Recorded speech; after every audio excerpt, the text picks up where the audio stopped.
ह्या चौकामध्ये बसून जर आपण सगळ्या ड्रोनच्या माध्यमातून शूटिंग बघितलं तर प्रवाशांची वाहनं नाही, 3-3, 4-4 किलोमीटर लागलेली वाहनं ही शेतकऱ्यांची आहेत.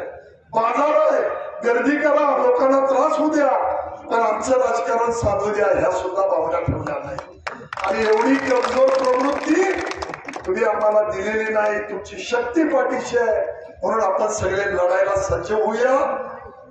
मी जाती धर्माच्या बाबतीमध्ये आपल्याला बोलतो, त्याचा विचार आपण सगळ्यांनी केला पाहिजे. आपल्या आपल्यात भांडण लावून, जाती धर्मामध्ये विष पेरून, कुठला पक्ष, कुठला झेंडा, कुठलं चिन्ह, कुठला नेता याच्या पलीकडे येऊन आपली कर्जमाफी करण्यासाठी आपण सगळे एकत्रित राहूया.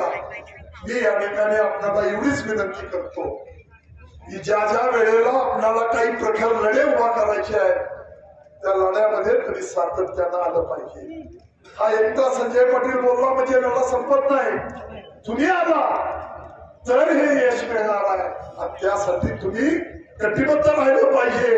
ही भूमिका या निमित्तानं मी आपल्याला करतो. तरुण मुलांच्या बाबतीमध्ये मी आपल्याला सांगतो